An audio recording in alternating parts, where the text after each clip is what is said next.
Salatu wassalamu ala asyrofil anbiya'i wal mursalin wa ala alihi wa sahbihi ajma'in, amma ba'du.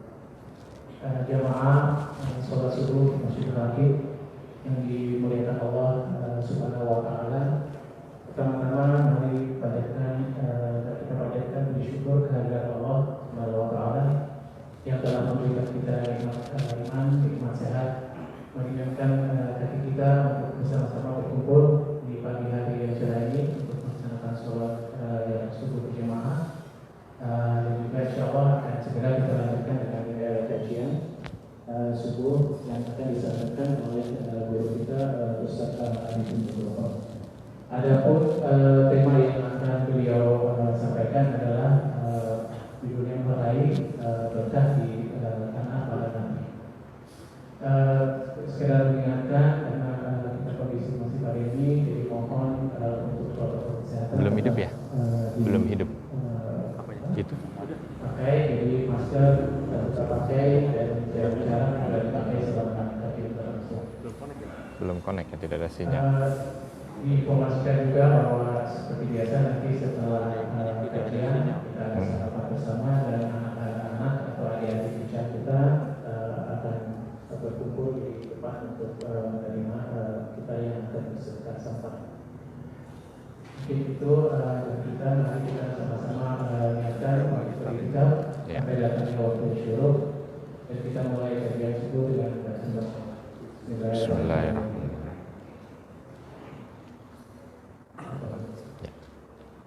Atau sambil pinjem kalau seandainya ada yang kurang, kayaknya nggak keluar itu tadi, nggak keluar.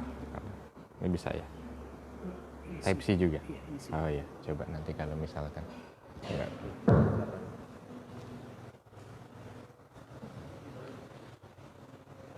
Bismillahirrahmanirrahim. Assalamualaikum warahmatullahi wabarakatuh. Innal hamdalillah nahmaduhu wa nasta'inuhu wa nastaghfiruhu wa na'udzu billahi min shururi anfusina wa min sayyiati a'malina. May yahdihillahu fala mudilla lahu wa may yudlil fala hadiyalah. Asyhadu an la ilaha illallah wahdahu la syarikalah wa asyhadu anna Muhammadan 'abduhu wa rasuluhu la nabiyya ba'dah. Allahumma salli wa sallim wa barik ala nabiyyina Muhammadin wa ala alihi wa ashabihi wa mawalah ma ba'd.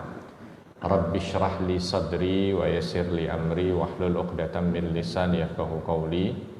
Allahumma 'allimna ma yanfa'una wanfa'na bima 'allamtana. Allahumma hdina wahdi bina waj'alna sababan wa sabilan liman ihtada. Segala puji hanya bagi Allah, salawat dan salam semoga selalu tercurah kepada junjungan kita Nabi besar Muhammad sallallahu alaihi wasallam. Alhamdulillah pada kesempatan kali ini kita kembali bisa bersua dan berjumpa, dan mudah-mudahan di awal bulan Rabiul Awwal ini Allah Subhanahu wa taala limpahkan keberkahan dan kebaikannya untuk kita bersama. Bapak dan Ibu sekalian yang dirahmati Allah, melanjutkan kemarin saya di sini awal ketika menyampaikan tentang Masjidil Aqsa, cinta yang terlupakan. Insya Allah pada kesempatan ini kita akan berbicara tentang Bumi Syam. Bumi Syam adalah satu tanah yang penuh dengan limpahan keberkahan dari Allah Subhanahu wa taala. Tetapi mungkin kebanyakan dari kita ada yang luput atau alfa bahasanya ya, untuk tidak bisa atau tidak memberikan concern kepada Bumi Syam, ya, minimal perhatian ilmu. Karena kalau kita lihat Bapak dan Ibu sekalian yang dirahmati Allah, para nabi itu rata-rata di antara mereka, mungkin kalau dari 25 nabi dan rasul, 25 nabi dan rasul, itu 21-nya itu Allah perjalankan mereka itu menuju ke tanah Syam. 21. Berarti kurang lebih kan hampir 90%. Ya, hampir 90%. Itu secara fisik. Kalau kita bicaranya Isra dan Mi'raj, maka seluruh nabi dan rasul itu Allah hadirkan di Bumi Syam. Tentu pasti ada sesuatu di sana, ya kan? Tidak mungkin kalau tidak ada sesuatu. Allah Subhanahu wa taala arahkan semua nabi dan rasulnya untuk menginjakkan kaki ke sana.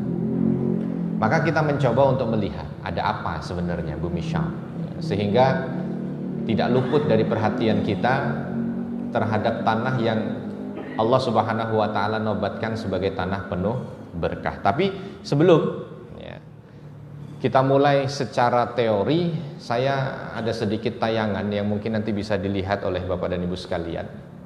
Dan mudah-mudahan tayangan ini memberikan gambaran. Ya. Kalau saya bicara tanah Arab, semua sudah punya gambaran. Ya. Kalau saya bicara Arab gitu, kira-kira yang terbetik dalam benak kita apa? Gurun gitu ya, panas gitu, itu Arab gitu ya. Nah, apakah kalau Syam seperti itu? Nah, kita coba lihat. Jangan dilihat yang memberikan ceramahnya ya di sini, karena ada yang bilang Ustadz nampak lebih tua di situ, yaitu 6 tahun yang lalu, ya. 6 tahun yang lalu. Mudah-mudahan bisa langsung di sini. Sebentar, belum. Saya lupa.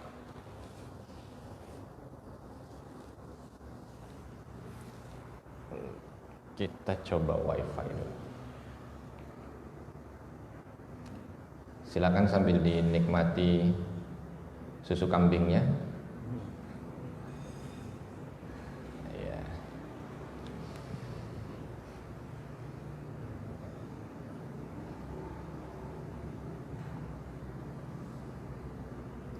Bismillah.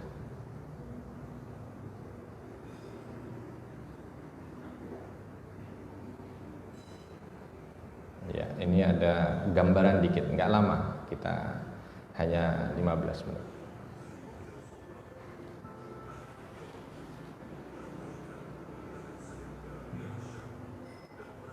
Coba.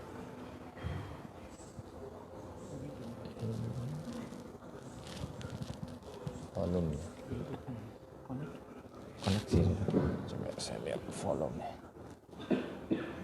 Masih ke sana ya.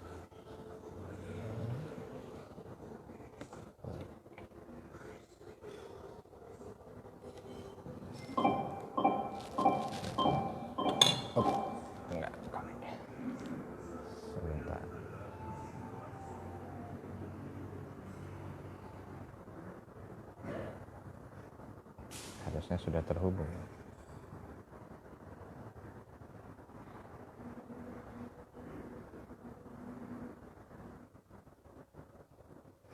Cek. Masih ke sana ya terhubung ya.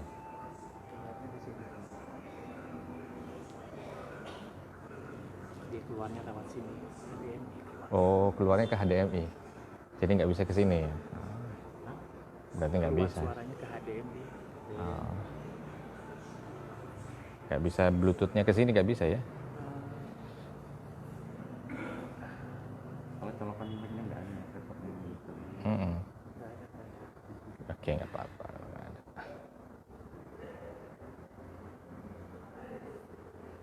Misal saya hubungkan sebentar. Ini karena ngubungnya ternyata ke kita. Iya, kita suara pakai handphone. Nah, kita pakaikan di sini nggak apa-apa.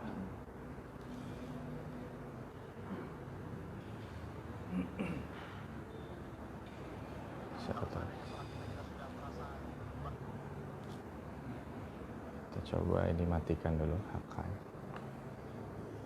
Terus lalu kita hidupkan di sini.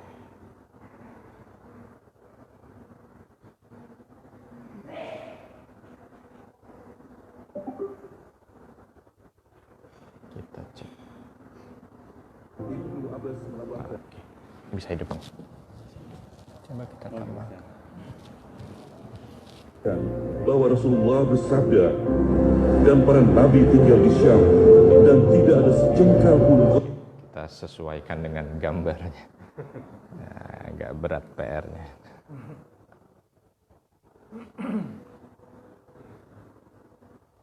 Startnya harus bareng. Ya, startnya harus bareng. 1, 2, bis.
memasrahkan hidupnya kepada kuasa Allah Subhanahu wa taala. Sahabat yang dicintai Allah Subhanahu wa taala, saat ini kita sedang berada di bawah Masjid Batu atau Masjid Dome of the Rock ya. Kalau dilihat dari luar itu ada kubah emasnya. Masjid ini dibangun untuk menampak kilas ya bagaimana dulu Nabi Shallallahu Alaihi Wasallam ketika Mi'raj diisrakan oleh Allah Subhanahu Wa Taala dari Makkah ya menuju ke Masjidil Aqsa di komplek ini. Lalu dari sini Allah Subhanahu Wa Taala bawa Nabi Muhammad Shallallahu Alaihi Wasallam menuju Mi'raj ya. Subhanallah, ini kalau kita lihat selalu saja kita kaitkan. Yang pertama ketika berkaitan dengan masalah Isra Mi'raj itu selalu berkaitan dengan masalah sholat. Dan ini memberikan pesan yang luar biasa kepada kita tersendiri ya. Karena Rasulullah Shallallahu Alaihi Wasallam sudah mengatakan bahwa awal ma yuhasabu bihil abdu as-shalah. Yang pertama kali akan dihisab oleh Allah Subhanahu Wa Taala itu adalah sholatnya. Kalau sholatnya itu bagus, maka semua amal yang lain akan bagus. Tapi kalau seandainya sholatnya ini dipertanyakan, maka amal yang lain akan dipertanyakan. Sahabat yang dicintai Allah, Allah begitu Rahman dan Rahim. Allah Subhanahu Wa Taala sudah memberikan kunci kepada kita bahwa ketika kita ingin selamat menjalani kehidupan di muka bumi ini, sehingga kita nanti ketika dihisab oleh Allah dianggap menjadi orang yang sukses, jaga sholat kita. Sholat bukan perkara ringan. Dari tempat inilah Nabi Shallallahu Alaihi Wasallam diminta untuk Mi'raj bertemu dengan Allah Subhanahu Wa Taala. Ya. Dipanggil langsung untuk menerima amanah kewajiban sholat ini. Ini menunjukkan bahwa sholat itu merupakan sesuatu yang luar biasa. Mulai detik ini mari saya pribadi dan kita bersama kita lihat ya bagaimana sholat kita. Kalau seandainya sholat kita sudah merasa bagus dengan sholat kita, maka insya Allah kita bagus di hadapan Allah. Tapi kalau seandainya kita termasuk bahagian orang yang lalai dengan sholat, maka kita termasuk bahagian orang yang lalai terhadap apa-apa yang Allah amanahkan kepada kita. Sahabat yang dicintai Allah, mulai sekarang pelajaran terbaik. Nabi menerima risalah sholat ini langsung oleh Allah Subhanahu Wa Taala, diundang ya untuk berjumpa dengan Allah Subhanahu Wa Taala, diajarkan. Maka ketika kita ingin mencoba membuat sholat kita berkualitas, kita coba dengan mengikuti semua tuntunan dari sunnah yang sudah disunahkan oleh Rasulullah SAW dari gerakan sholat maupun bacaannya. Yang kedua, maknai bacaan kita dengan bacaan yang terbaik ya. Artinya ketika kita membaca bacaan sholat itu, tolong ya, ketika kita baca kita pahami artinya. Jangan sampai bacaan sholat yang hanya 3-3 menit ya. Kalau seandainya kita baca sholat itu, tapi ternyata kita tidak mampu mengartikan dan memahami bacaan itu, masya Allah. Kalau seandainya, insya Allah gerakan sholat kita sesuai dengan sunnah Rasul, lalu bacaan bisa kita pahami, maka insya Allah sholat ini menjadi sesuatu yang menenangkan hati dan menjadikan kita manusia berkualitas di sisi Allah. Dan inilah wabarakatuh.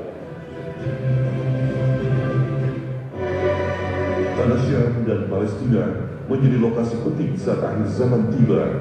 Al-Aqsa sebagai sebuah kompleks suci di dalam Baitul Maqdis yang terbangun megah di bumi Syam ini adalah lokasi di mana akhir zaman tiba. Sahabat yang dicintai Allah memaknai lokasi Al-Aqsa sebagai titik paling penting di masa akhir zaman tidak bisa dilepaskan dari sosok Nabi Isa alaihissalam. Pada akhir zaman nanti, beliau akan diturunkan kembali ke bumi oleh Allah Subhanahu wa Ta'ala dengan tugas untuk memerangi Dajjal bersama Imam Al-Mahdi. Dan sesungguhnya Isa itu benar-benar memberikan pengetahuan tentang hari kiamat. Karena itu, jangan akan ragu-ragu tentang kiamat itu, dan ikutilah aku. Inilah jalan yang lurus. Quran Surat Az-Zukhruf ayat 57 hingga 61.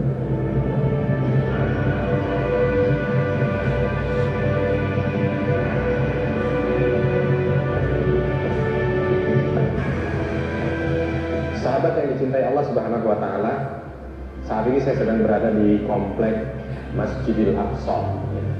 Dan kalau kita lihat beberapa literatur bahwa nanti di komplek ini akan terjadi beberapa kejadian yang berkaitan dengan akhir zaman. Ya, bagaimana Nabi Isa akan kesini kembali, Imam Mahdi juga akan kembali ke sini, gitu ya. Ini menunjukkan bahwa tempat ini merupakan tempat yang erat sekali kaitannya dengan masalah tanda-tanda akhir zaman atau tanda-tanda kiamat. Karena kita ketahui bahwa Islam ini merupakan agama yang luar biasa sempurna, dan karena kesempurnaan itu salah satunya adalah Islam bercerita tentang akhir zaman. Kalau kita berbicara tentang akhir zaman, maka saya teringat dengan salah satu hadis Nabi Shallallahu Alaihi Wasallam ketika ada salah seorang sahabat di saat Nabi sedang berkumpul dengan sahabatnya, sahabat ini bertanya, ya Allah, mata sah. Rasulullah, kapan kiamat? Rasulullah Shallallahu Alaihi Wasallam tersenyum, lalu menjawab dengan satu jawaban yang luar biasa.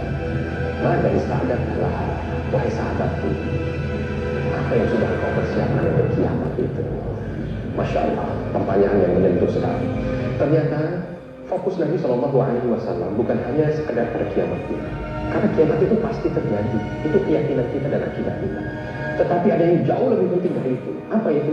Apa yang sudah kita persiapkan untuk kiamat itu? Kita belum tentu menjumpai kiamat besar, tetapi kita sudah pasti menjumpai kiamat kecil. Apa itu kiamat kecil? Kematian. Dan dari situlah Rasulullah SAW mengingatkan kepada kita apa yang sudah kita persiapkan untuk menjumpai kematian itu. Mudah-mudahan ketika kita membahas tentang masalah kiamat ini menumbuhkan semangat kita, keyakinan kita bahwa hidup ini pasti akan berakhir, kehidupan dunia pasti akan berakhir dan akan dimulai dengan kehidupan alam berikutnya. Kalau sampai kita masih kekurangan di dunia ini, masih banyak orang yang bisa kita minta tolong supaya bantu kita. Tapi kalau seandainya kita sudah pindah ke alam berikutnya, tidak ada lagi yang bisa tolong kita kecuali hanya amal soleh kita. Maka persiapkanlah penolong-penolong kita yang bisa membuat kita bahagia di alam berikutnya. Kapan? Saat ini. Dan inilah Porsche.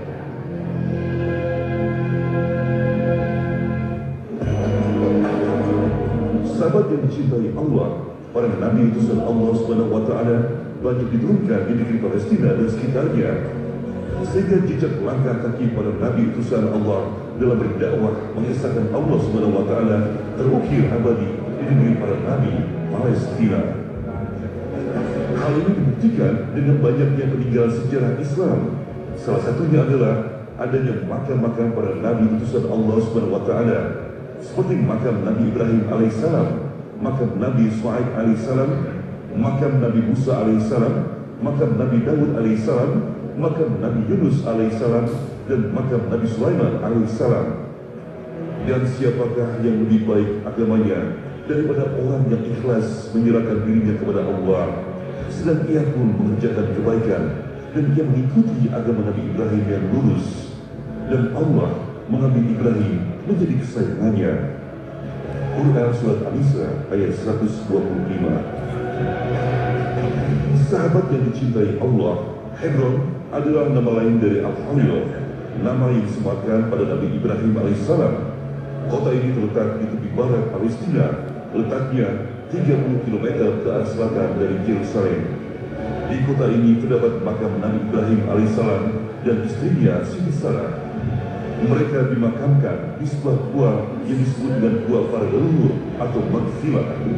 Dan di atas gua dibangun sebuah tempat yang menyerupai masjid. Tempat ini kemudian disebut dengan nama Masjid Ibrahim. Setiap makam memiliki bentuk yang berbeda. Makam laki-laki berbentuk persegi 8, sedangkan untuk makam perempuan berbentuk persegi 6, seperti makamnya Siti Sarah, istri Nabi Ibrahim alaihissalam. Sahabat yang mencintai Allah, sebelum Nabi Ibrahim alaihissalam membawa Siti Hajar dan Nabi Ismail alaihissalam ke Mekah, mereka tinggal bersama di Hebron. Nabi Ibrahim menetap di kota Hebron setelah meninggalkan kota Babilonia. Sahabat yang dicintai Allah Subhanahu wa Ta'ala, saat ini kita sedang berada di pemakaman atau kuburan dari Nabi Ibrahim alaihissalam. Kalau kita belajar dari Nabi Ibrahim, tidak pernah ada berhentinya ilmu dari beliau. Salah satunya kalau kita lihat, kalau dilihat di tulisannya di depan itu ada tulisannya Khalilullah Ibrahim alaihissalam, kekasih Allah Ibrahim alaihissalam. Kalimatnya dengan kalimat Khalil atau kekasih. Tetapi kalau kita lihat perjalanan hidup Nabi Ibrahim alaihissalam, dilahirkan dengan orang tua yang tidak mengenal tauhid. Cobaan pertama yang beliau alami. Lalu berikutnya cobaan kedua, dia harus berlawanan dengan kaumnya atau masyarakatnya. Bahkan ketika dia menjadi nabi, dia harus melawan satu raja yang begitu zalim, Namrud. Sampai terus cobaan demi cobaan Allah berikan. Ketika dia sudah berumah tangga, dia tidak segera mendapatkan keturunan. Ketika mendapatkan keturunan, dia harus hijrah pindah ke tempat yang jauh. Subhanallah, tidak pernah putus ujian dari Allah Subhanahu wa Ta'ala. Maka kalau dari sini kita bisa mengetahui mana khalil, mana kekasih bukan hanya sekedar orang-orang yang selalu diberikan kenikmatan dan kebaikan saja ternyata, tetapi justru mana khalil atau mana kekasih. Kalau kita ambil dari Khalilullah Ibrahim alaihissalam, kekasih Allah Ibrahim alaihissalam ini justru ketika Allah Subhanahu wa Ta'ala berikan apapun juga kepada seorang hamba itu, sesuatu itu bisa lebih mendekatkan kepada Allah Subhanahu wa Ta'ala, sesuai dengan apa yang Allah firmankan. Ahasiban nas ayyutraku ayyakulu amanna wa hum la yuftanun. Apakah manusia itu mengira bahwa dia akan dibiarkan untuk mengatakan bahwa saya beriman tapi dia tidak diuji oleh Allah? Tidak mungkin seperti itu. Justru Allah akan uji kita untuk melihat kualitas keimanan kita. Maka mari sahabat yang dicintai Allah, apapun yang Allah berikan kepada kita, baik itu bahagia ataupun mungkin sengsara di mata manusia, kita jadikan itu sebagai tangga untuk lebih dicintai Allah Subhanahu wa Ta'ala. Dengan apa? Dengan melantaskan itu semua dan ketakwaan kepada Allah. Dan inilah khusyuk.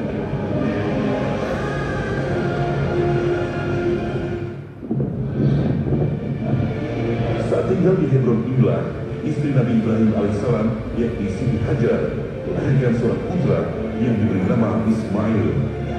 Nabi Ibrahim alaihissalam kemudian membawa Ismail dan Siti Hajar berhijrah ke Mekah.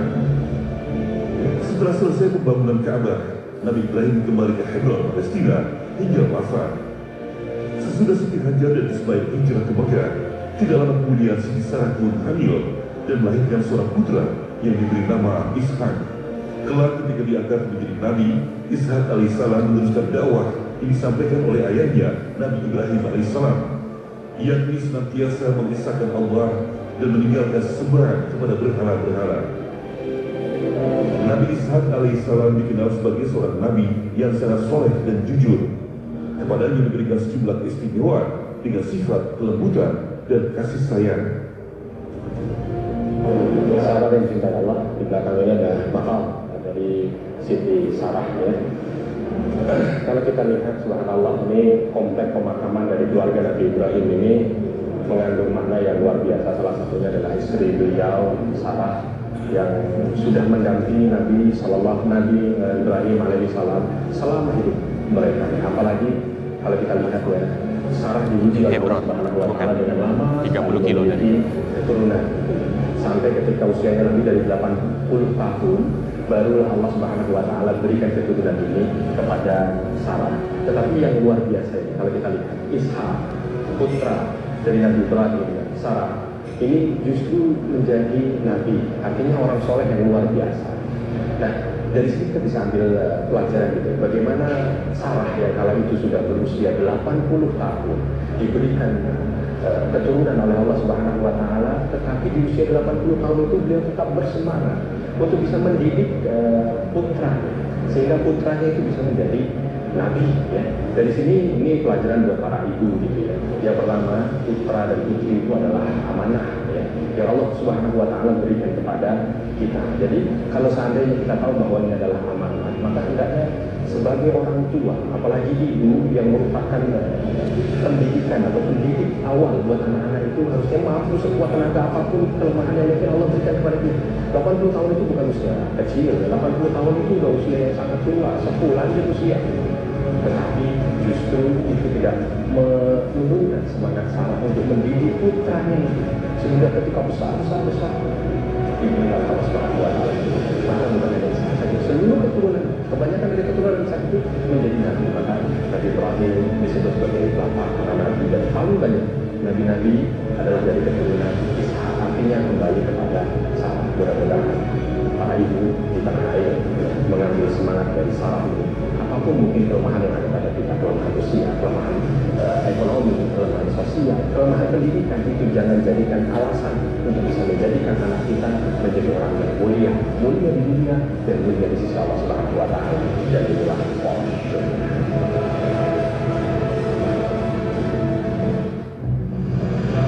Sahabat yang dicintai Allah, perjalanan ziarah kita ke tanah para nabi dilanjutkan di kota Bethlehem atau Bethlehem.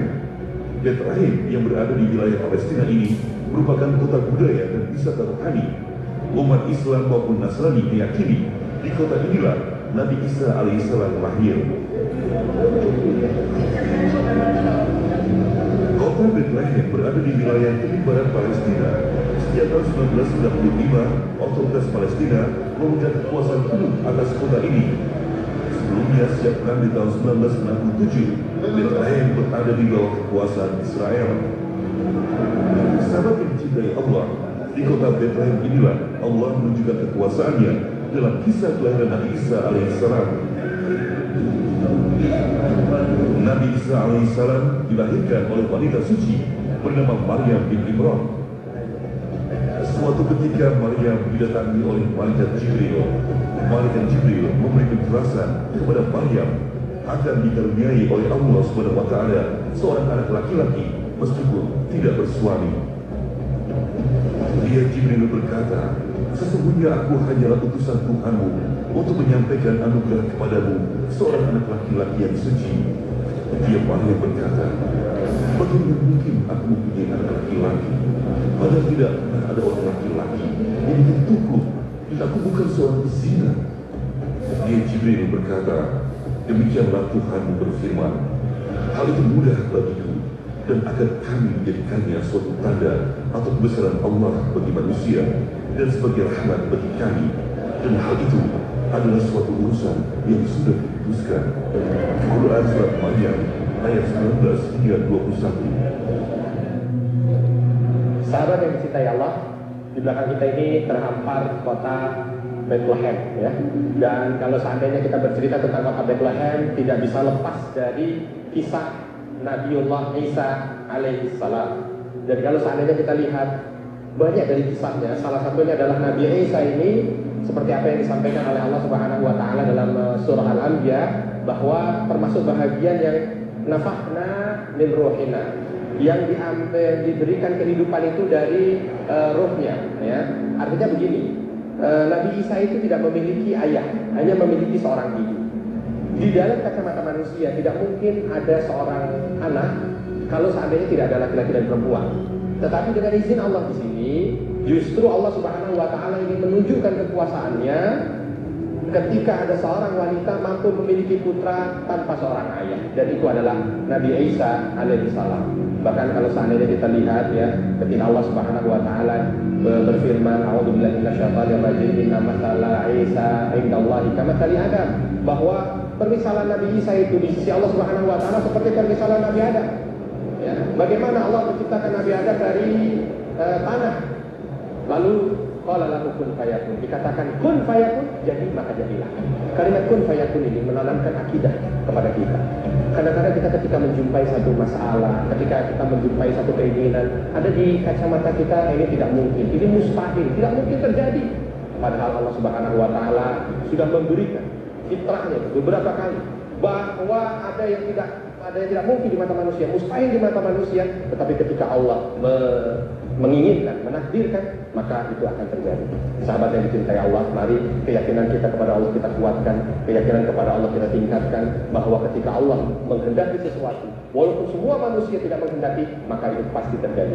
Begitu juga ketika semua manusia menghendaki sesuatu, tapi Allah tidak menghendaki, maka itu mustahil terjadi. Sandarkan diri kita kepada Allah, maka insya Allah kebahagiaan dunia akhirat akan kita dapatkan, dan inilah warasyur. Iya. Bapak dan Ibu sekalian, itu gambaran sedikit tentang tanah Baitul Maqdis, ya. Tanah Syam bahasanya begitu. Ini tadi baru beberapa yang kita pelajari dari Nabi, itu hanya Nabi Muhammad SAW bicara tentang hikmah yang Allah berikan saat Isra dan Mi'raj, dan ini mungkin hanya satu dari 100% hikmah Isra dan Mi'raj Nabi di tanah penuh berkah itu. Yang kedua, kita baru belajar Nabi Ibrahim, itu pun hanya sedikit, tentang makna Al-Khalil, bahwa Al-Khalil itu artinya kekasih Allah. Tetapi kalau kita lihat dari perjalanan hidup Nabi Ibrahim, yang disebut kekasih itu ternyata tidak lepas dari ujian. Tiap saat diuji, dan ujiannya itu Masya Allah Mungkin di antara kita yang sering diulang itu hanya ujian ketika beliau itu diminta menyembelih putranya, itu kan. Tapi kalau kita runut dari pertama beliau itu diutus menjadi nabi sampai meninggal dunia, itu Nabi Ibrahim tidak pernah seolah istirahat dari ujian. Bahkan mungkin satu-satunya nabi yang langsung berhadapan dengan dua raja besar zalim di masanya, ya Nabi Ibrahim. Bertemu dengan Namrud di Babilonia dan bertemu dengan Fir'aun di Mesir. Sama-sama dua-duanya menzalimi beliau. Kurang apa ini? Ya. Tapi disebut Al-Khalil. Kita belajar. Ya. Lalu kita belajar juga dari Sarah, istri Nabi Ibrahim alaihissalam. Bagaimana wanita yang usianya mungkin sudah tidak muda, 80 tahun punya anak. Sekarang kalau dibilang 80 tahun lagi hamil lagi, wah itu udah pikirannya macam-macam. Duh, gimana ngurusnya, duitnya dari mana, tenaga ada apa enggak, macam-macam. Jangan yang 80 tahun, yang 40 tahun sudah begitu. Tapi di sini tanah Syam ini memberikan pelajaran, ada seorang manusia yang bernama Sarah. Di usianya yang sudah tidak muda, badannya yang sudah mulai melemah, mungkin ekonominya juga sudah tidak seperti muda dulu. Tapi ketika diberikan amanah oleh Allah, dia jaga amanah itu, dia didik sebaik mungkin. Ternyata anaknya itu menjadi nabi. Bukan cuma jadi presiden, jadi nabi. Artinya, Masya Allah ya. Lalu kita belajar juga terakhir tadi dari Nabi Isa alaihissalam.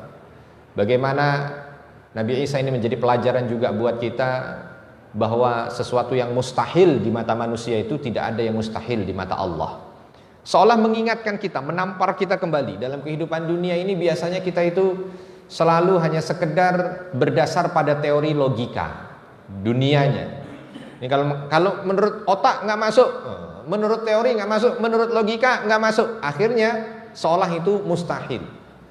Menurut logika jadi, menurut otak jadi. Akhirnya seolah itu menjadi sebuah keyakinan bahwa itu pasti jadi. Padahal kehidupan belum tentu begitu, karena kehidupan ini ada yang mengatur, Allah Subhanahu wa taala. Nah, dari pelajaran ini Bapak dan Ibu sekalian yang dirahmati Allah, ini hanya sebahagian kecil dari pelajaran bumi Syam. Kalau dilihat Nabi Adam alaihissalam, Nabi Adam, ada beberapa riwayat yang menyebutkan beliau Allah sampaikan ke tanah Baitul Maqdis karena pondasi awal Al-Aqsa itu dibangun dengan tangan Nabi Adam alaihissalam. Mungkin yang tidak ada kaitan nanti ke sana nabi berikutnya, Nabi Idris, Nabi Hud, Nabi Saleh. Ya, karena ini semua letaknya berada di Jazirah Arab dan sebahagian ada di Irak. Tapi nabi setelahnya Ibrahim, ya, Nabi Ibrahim, Nabi Ishak, Nabi Ismail, Nabi Yakub, Nabi Yusuf, Nabi Lut, Nabi Musa, Nabi Harun, Nabi Shu'aib, Nabi Dzulkifli, Nabi Ilyasa, ya, Yunus, ya. Terus mungkin kalau dilihat nanti sampai kepada Zakaria, Yahya, Isa, itu semuanya. Tidak ada dalam kehidupan cerita mereka itu kecuali Allah injakkan kakinya di Baitul Maqdis ini, di tanah Syam. Dan cerita ketika Allah ceritakan tentang para nabi ya, yang ada dalam Al-Quran, dan cerita dalam Al-Quran itu ternyata mengambil porsi 30% dari isi Al-Quran itu, 30% itu qasas, cerita. Dari 30% cerita boleh dilihat ya, di atas 80% dari cerita yang diceritakan oleh Allah Subhanahu wa taala itu rata-rata bercerita di tanah Syam. Maka Syam itu disebut tanah para nabi. Syam disebut tanah para nabi. Oleh karena itu ya, Syam itu sekarang mana sih? Nah, ini orang mungkin kita gitu ya. Syam itu mana? Karena sekarang di peta sudah tidak ada Syam. Setelah runtuhnya kekhalifahan Turki Utsmani, Syam itu diganti. Kalau dulu Syam, Najd, Hijaz, Yaman itu disebut ya. Petanya masih mengikut dengan apa yang ada pada zaman Nabi SAW. Tapi kalau sekarang udah diganti. Syam itu nama yang diberikan oleh kaum muslimin. Dulu ketika zaman Kekaisaran Romawi, nama daerah ini disebut dengan nama Levan. Ya, Levan. Maka kota-kota kunonya ya, itu sebelum dikasih nama Islam itu namanya nama-nama Romawi semua. Ya, nama-nama Romawi. Tapi sekarang sudah diganti. Ketika kaum muslimin masuk, daerah itu diganti dengan nama Syam. Syam. Ya. Syam itu kalau sekarang ada 4 negara. Palestina sebagai inti, lalu berikutnya Jordania yang ada di sebelahnya, Syria juga di sebelahnya, dan Lebanon. Ya. Jadi ada 4 negara: Palestina, Jordan, Syria, Lebanon. Ini daerah yang disebut dengan daerah Syam. Dan ketika Allah Subhanahu wa taala sampaikan dalam beberapa ayat dengan kalimat alladzi barakna haulahu, yang kami berkahi sekelilingnya, itu adalah keberkahan Syam. Lalu mungkin ada pertanyaan besar, kenapa para nabi Allah Subhanahu wa taala perjalankan ke sana? Mengapa para nabi hidupnya sebahagian besar di sana? Apakah manusia masa itu hanya di sana? Tidak juga. Tetapi begitulah kehendak Allah. Allah memilih satu tempat, lalu Allah tinggikan tempat itu dibanding dengan tempat yang lain. Itu hak prerogatif Allah.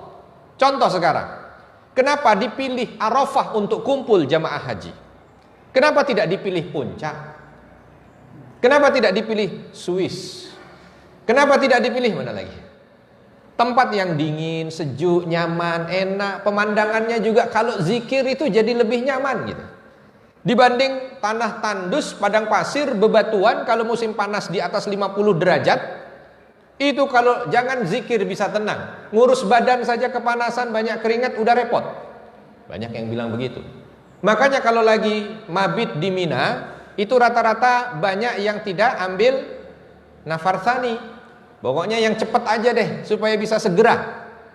Dia nunggu hajinya itu kadang-kadang 5-10 tahun, tapi begitu pelaksanaan aktivitas ibadah haji pengennya cepat-cepat. Kenapa? Karena katanya kondisinya yang tidak memungkinkan, panas lah apa segala macam, cuma di tenda biasa.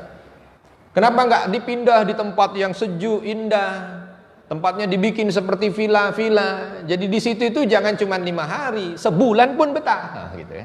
Itu teori manusia. Teori manusia. Tapi Allah Subhanahu wa taala punya kehendak lain. Maka tanah yang mungkin di mata manusia tidak ada nilai itu, kalau tidak ada syariat di sana mungkin tidak ada nilai. Tapi karena ada syariat maka akan bernilai lain. Memang begitulah kacamata kita. Kita diminta untuk melihat sesuatu itu dengan kacamata Allah, bukan dengan kacamata kita. Ya. Termasuk salah satunya bumi Syam. Kenapa Allah pilih ini di antara dengan yang lain? Karena Allah menginginkan ada keutamaan yang ada pada bumi ini dan kita diminta untuk mempelajarinya. Supaya kita dapat berkahnya, itu yang terpenting. Supaya kita dapat berkahnya. Dalam kesempatan singkat ini, saya mau mencoba untuk mengajak Bapak dan Ibu sekalian. Ya, kelihatan di situ ya. Oke. Beberapa alasan kenapa ini cerita sedikit dalam surah Al-Ankabut ayat 26-27 dan surah Al-Anbiya ayat 71-73. Ini karena waktunya singkat, saya singkat-singkat kesimpulan atau resume ya Bapak Ibu ya. Dalam surah Al-Ankabut dan surah Al-Anbiya 71-73 ini kita bisa melihat cerita tentang Nabi Ibrahim alaihissalam. Ketika Nabi Ibrahim alaihissalam itu mencapai puncak dari ujian dakwah beliau. Beliau diutus ke daerah yang namanya Ur di selatan Babilonia. Ketika diutus jadi nabi, dapat perlawanan bukan hanya dari kaum tapi dari bapaknya, dari kaumnya, dari semua orang yang ada di sana. Tidak ada yang beriman. Bahkan mereka semua memusuhi Nabi Ibrahim dan membuatkan Nabi Ibrahim kayu bakar yang sebesar bangunan paling besar di masanya. Sehingga ketika Nabi Ibrahim dilempar ke api itu tidak ada yang berani mendekat dan semua mengira bahwa Nabi Ibrahim sudah meninggal dunia. Ya. Itu udah kalau manusia biasa itu udah shocknya luar biasa itu. Baru pertama tiba-tiba dapat perlawanan dan perlawanannya ternyata berujung nyawa, dilempar.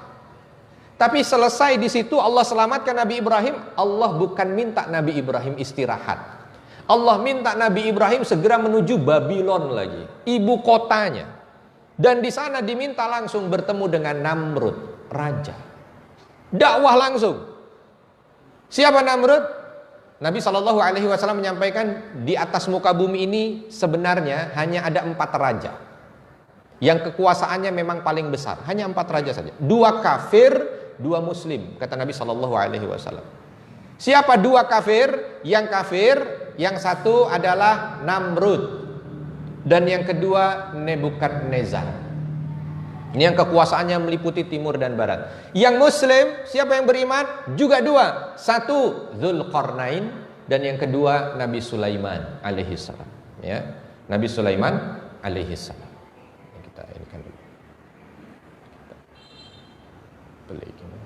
Beli. Itu 4 penguasa. Nabi Ibrahim selesai dari Ur langsung diminta menuju ke Babylon, bertemu dengan sang raja. Bukan perkara kecil, karena kala itu raja meminta semua rakyatnya untuk nyembah dia. Sedangkan Nabi Ibrahim datang ke tempat itu meminta orang yang ada di sana untuk menyembah hanya Allah semata. Oh, pasti pergesekan. Bukan hanya sekedar kepentingan politik di sini. Ada orang yang merasa baru kepentingan politik sudah susah.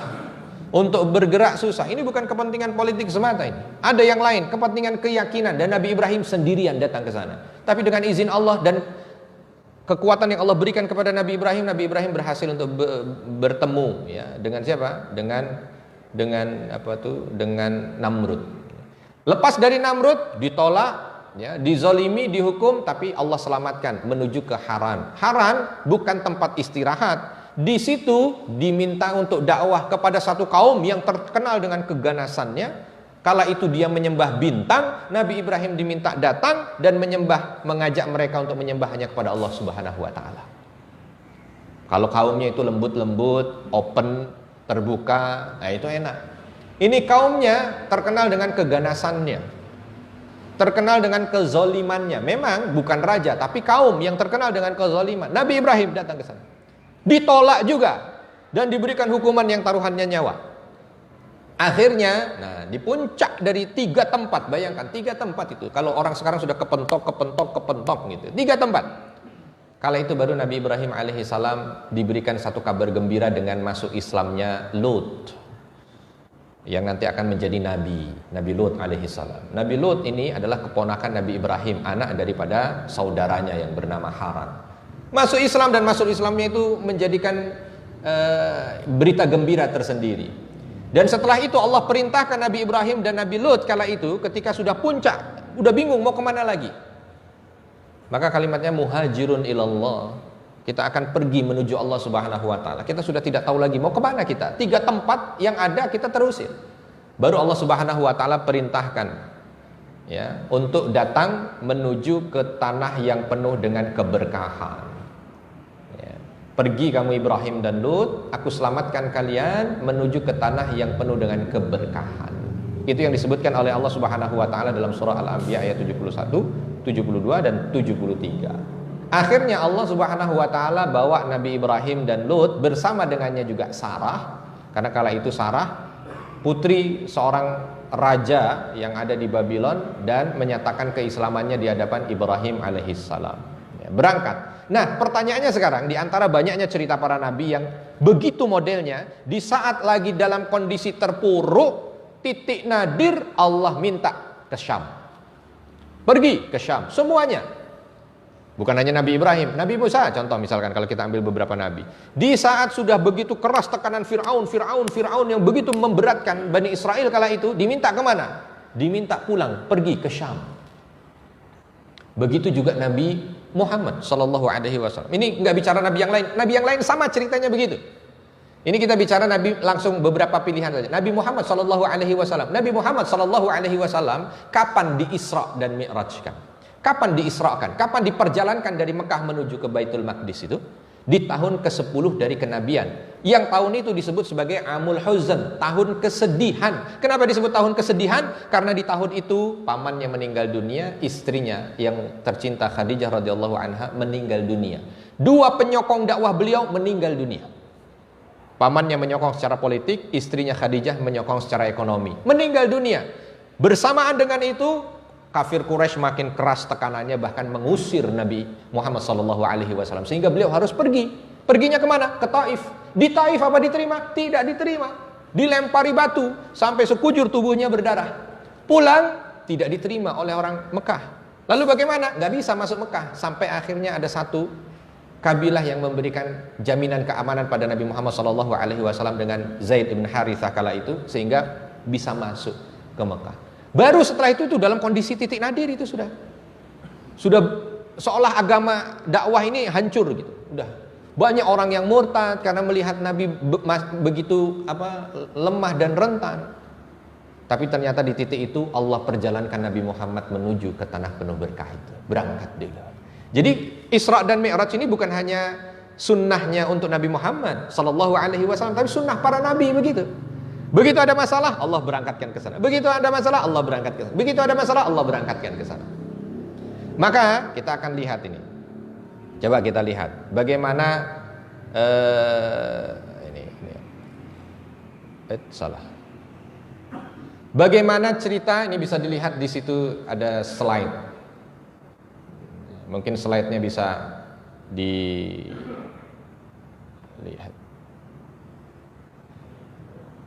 Keutamaan negeri Syam. Udah syuruk ya. Tapi masih 15 menit kan? Ya. Keutamaan negeri Syam nih. Ini gambaran tanah Syam nih Bapak Ibu ya. Tuh ya. Tadi yang saya sebutkan gambaran tanah Syam itu begitu. Dia tempatnya itu hijau ya, bukan tempat yang gurun pasir tandus. Ini tanah yang Allah pilih para nabinya untuk datang ke tanah ini. Ini gambarannya. Hampir semua tanah Syam bentuknya begini. Ya. Berikutnya, kenapa sih? Nah, ini alasannya kan begitu. Kalau kita tanya alasannya kenapa, ambil saja dari dalil. Ya, tadi dalil Al-Quran sudah, itu bahagian saja dalam surah Al-Anbiya dan Al-Ankabut itu, bahwa Allah sebutkan kenapa dibawa ke sana, karena tanah itu alladzi barakna haulahu allati barakna lil alamin, kami berkahi sekelilingnya dan kami berkahi tanah itu untuk seluruh dunia. Kalimatnya begitu, kami berkahi tanah itu untuk seluruh dunia. Itu dalil dari Al-Quran. Sekarang kita ambil dalil dari hadis Nabi SAW. Ini kita percepat ya dengan bahasa Indonesianya saja. Nanti kalau ada yang menginginkan redaksi Arabnya bisa saya kirim. Yang pertama alasannya, di antara 10 alasan yang ada ya, 10 ini pembatasan saja. Kalau mau diambil ada sekitar 90 alasan, tapi kita ambil 10 alasan. Yang pertama, penduduk Syam ini melalui sabda Nabi SAW dari Mu'adz bin Jabal, hadis riwayat Bukhari, bahwa penduduk Syam itu adalah penduduk yang senantiasa berada di atas kebenaran. La tazalu ta'ifatun min ummati dhahirina al-haq. Ya, Nabi SAW menegaskan, nanti sebagian dari umatku itu ada yang selalu melaksanakan perintah Allah, tidak terpengaruh dengan orang yang menggembosi, dan tidak pula orang yang berbeda dan berseberangan dengannya. Dia tetap bertakwa pada Allah. Mau orang tidak ada yang dukung dia, mau orang banyak yang gembosin, mau orang banyak yang musuhi, mau orang apa, tapi dia tetap. Walau mungkin dunia mereka tidak punya, tapi mereka akan tetap memegang agama Allah ini dengan kuat ya. Hingga datang keputusan Allah, dan mereka senantiasa dalam keadaan demikian, dalam ketaatan mereka. Lalu Mu'adz bertanya, di mana mereka itu wahai Rasulullah? Di mana? Di Madinah kah? Di Mekah kah? Nabi menjawab, di Syam, di daerah Syam. Ada umat Nabi Muhammad SAW yang sampai akhir zaman dia pegang agama ini sebaik mungkin, walau mungkin banyak yang memusuhi, walau mungkin banyak yang gembosi, walau tidak ada yang menemani, tapi dia tetap berada di jalan kebenaran ya. Dalam riwayat lain yang disebutkan oleh Imam Ahmad, bahwa Nabi SAW ketika ainahum ya Rasulullah, di mana mereka wahai Rasulullah? Nabi mengatakan, hum fi baitil maqdis wa aqta fi baitil maqdis. Mereka berada di Baitul Maqdis. Kaum ini atau umat ini berada di Baitul Maqdis, dan mereka berada di tempat inti Baitul Maqdis. Inti Baitul Maqdis yaitu Masjidil Aqsa. Maka kenapa ya Allah perjalankan semua nabinya menuju ke sana? Yang kedua, doa Nabi SAW yang memintakan keberkahan untuk negeri Syam. Walaupun doa ini sebenarnya untuk dua negeri. Dua negeri itu mana? Syam dan Yaman ya. Allahumma barik lana fi Syamina. Doa Nabi Muhammad SAW, ya Allah berkahilah, berikanlah keberkahan pada kami pada negeri Syam kami. Allahumma barik lana fi Yamanina, dan berikanlah keberkahan pada kami pada negeri Yaman kami. Jadi Nabi doakan keberkahan untuk dua tanah ini. Ya, Nabi doakan keberkahan untuk dua tanah ini. Lalu ketika Nabi doakan begitu, para sahabat bertanya, bagaimana dengan Najd wahai Rasul? Najd, tahu Najd Bapak Ibu? Najd itu mana? Najd itu mana ya kalau sekarang? Ya, kalau Hijaz itu Mekah Madinah, itu namanya Hijaz. Itu Hijaz. Kalau Najd itu sekarang seputaran tengahnya Saudi Arabia, Riyadh, ya, mana lagi? Wa'il atau apa itu yang di selatannya Riyadh, apa segala macam, pokoknya bahagian tengah itu yang disebut dengan Najd. Ya, ketika ini hadis sahih riwayat Bukhari, ketika para sahabat bertanya bagaimana dengan Najd wahai Nabi, Nabi tidak menjawab, tapi Nabi berdoa lagi, Allahumma barik lana fi Syamina, Allahumma barik lana fi Yamanina. Ya Allah, berikanlah keberkahan pada negeri Syam kami dan berikanlah keberkahan pada negeri Yaman kami. Bertanya lagi, Najd bagaimana wahai Nabi? Nabi menjawab di akhir, ya bisa dilihat. Ketika ditanya tentang Najd, Nabi menjawab, di sana di Najd terjadi gempa dan huru-hara, dan di sana muncul 2 tanduk setan. Tidak pada kesempatan kita menafsirkan apa yang disebut dengan huru-hara dan tanduk setan, ya nanti insya Allah dalam kesempatan lain. Tapi saya ingin mengambil yang atasnya, bagaimana tanah itu tidak berkah. Nabi Muhammad mendoakan, dan ketika didoakan ini, dan ceritanya ternyata ini cerita tanah para nabi, berarti yang mendoakan tanah itu bukan hanya Nabi Muhammad. Semua nabi pasti mendoakan, karena semua nabi tinggal di sana. Semua nabi tinggal di sana. Bayangkan ada tanah yang didoakan oleh semua nabi. Apa enggak luar biasa? Maka keberkahannya berlimpah. Nabi Ibrahim mendoakan Mekah itu menjadi tanah yang dicintai oleh semua manusia.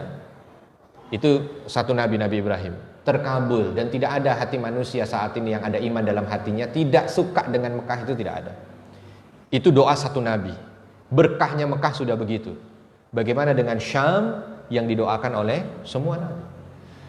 Berikutnya penduduk Syam diuji dengan ta'un, tetapi tujuannya untuk mendapatkan syahadah dan rahmat dari Allah. Atani Jibril bitta'uni wal huma, kata Nabi SAW dalam hadis riwayat Ahmad, bahwa Jibril datang kepadaku dengan membawa demam dan pes. Demam itu demam, ya, kita paham. Kalau pes, tahu juga pes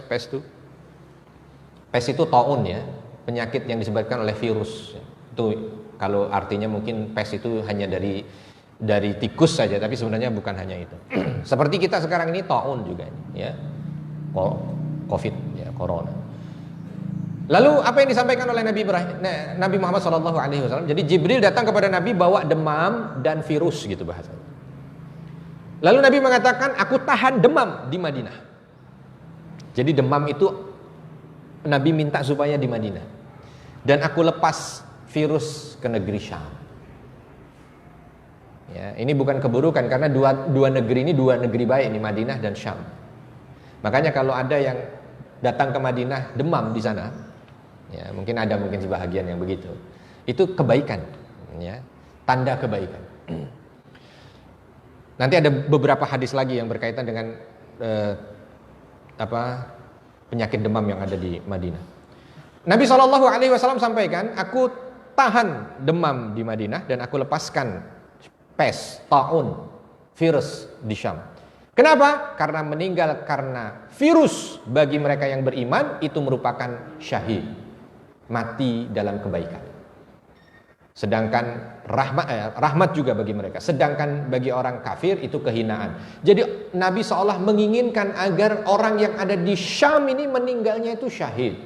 Menginginkan agar orang yang ada di Syam ini meninggalnya berlimpah rahmat. Sehingga meninggal mereka mungkin bukan meninggal biasa. Meninggal karena ta'un, meninggal karena mempertahankan agamanya, meninggal karena mempertahankan hak dirinya, meninggal karena dilepas oleh Nabi SAW. Karena kematian, Nabi menginginkan kematian yang dialami oleh mereka-mereka yang tinggal di Syam, itu kematian yang membawa rahmat dan syahadah.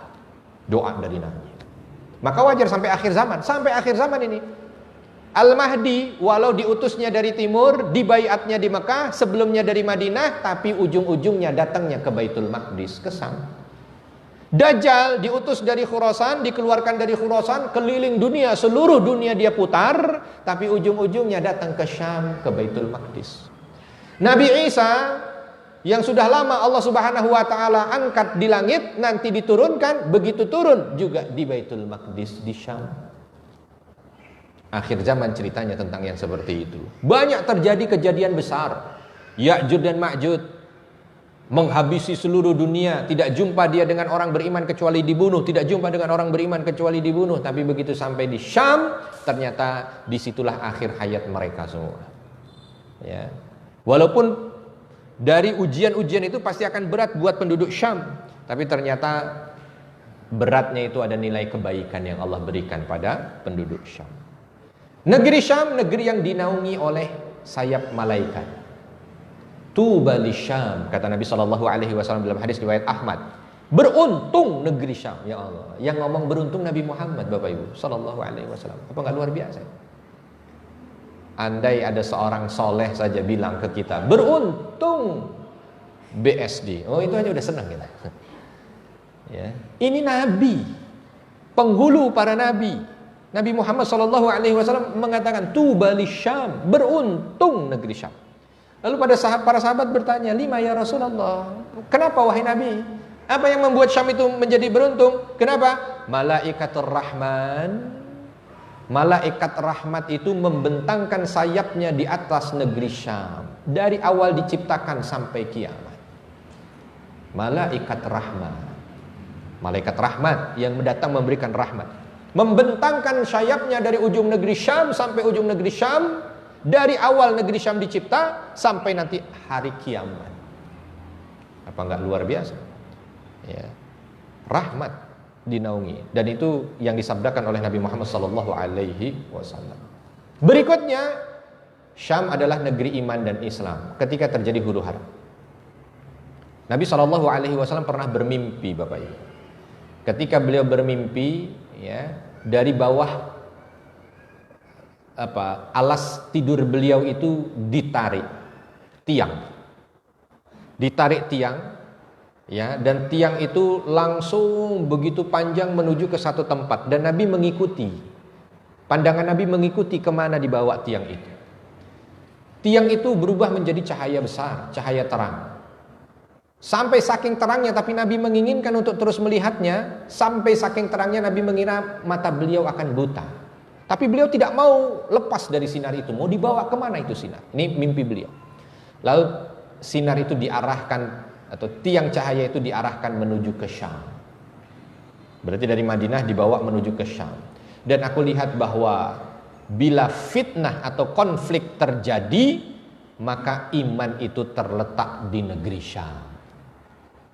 Iman itu terletak di negeri Syam. Ini yang disampaikan oleh Nabi SAW. Jadi ketika nanti konflik besar terjadi di atas muka bumi ini, fitnah apapun bentuknya, iman itu ada di negeri Syam. Ya, bukan di negerinya itu yang beriman, tidak, penduduknya yang dimaksud, ya, yang memegang keimanan. Jadi seolah itu yang akan menjadi tolok ukur, gitu. Bagaimana tolok ukur itu ada. Lalu berikutnya, Syam merupakan pusat negeri Islam di akhir zaman. Ya, ini singkat saja hadis yang diriwayatkan dari Ahmad dari Salamah bin Nufail.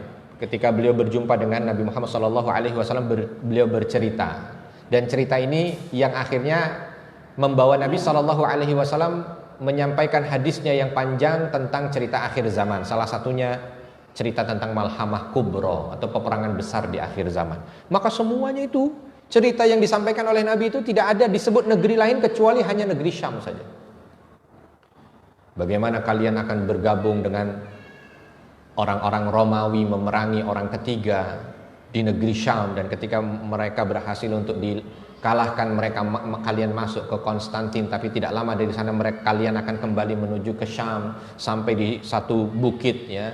Kalian akan berteriak bahwa Dajjal datang. Tapi bersamaan dengan itu pengkhianatan dari orang Romawi datang dan kalian memerangi mereka. Tidak lama dari itu perjalanan kalian menuju ke Baitul Maqdis, Nabi Isa berjumpa dengan kalian karena Nabi Isa Allah turunkan di Damaskus. Lalu berjalan bersama, semuanya Syam.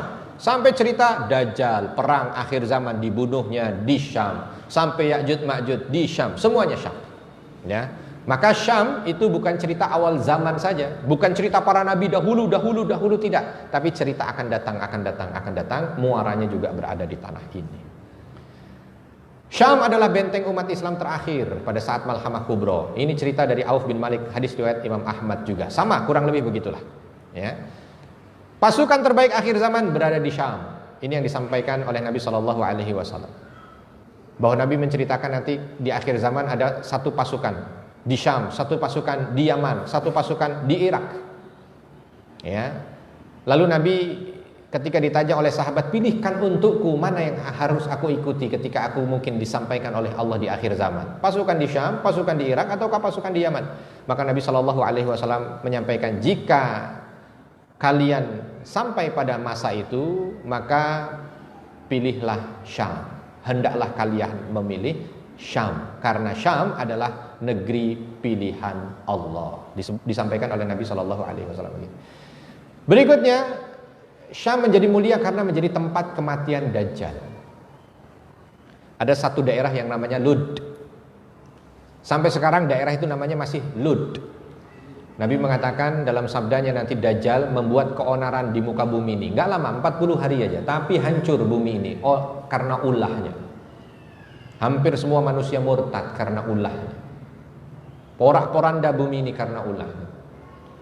Di hari ke-40 dia datang ke Baitul Maqdis, tapi di hari yang bersamaan Nabi Isa alaihi salam dan Al-Mahdi sudah bergabung di Masjidil Aqsa. Ketika ingin masuk ke Masjidil Aqsa, Dajjal melihat ada Al-Mahdi dan Nabi Isa, tidak berani dia masuk, justru ketakutan yang luar biasa yang belum pernah dia jumpai manusia lalu punya rasa takut seperti itu, ya. Dia tidak pernah takut dengan manusia siapapun Dajjal itu, kecuali hanya Nabi Isa alaihi salam. Karena Nabi Isa lah yang Allah takdirkan bisa membunuh Dajjal. Dan Dajjal tahu bahwa yang bisa membunuhnya hanya Isa alaihi salam. Maka begitu melihat Nabi Isa takut luar biasa, dia lari. Padahal sebelumnya tidak pernah jumpa manusia kok lari. Dia lari, dikejar oleh kaum muslimin. Sampai di daerah yang namanya Lud. Baru di pintu gerbangnya, di pintu gerbang kota itu, Dajjal berhasil ditangkap dan dibunuh. Nah sekarang daerah Lud itu oleh Israel dibangun bandara terbesar, Bapak Ibu. Ben Gurion International Airport. Di daerah yang namanya Lud itu, di pintu gerbangnya Lud dibangun bandara besar. Mungkin orang Yahudi yang bodoh ini belajar baca hadis itu.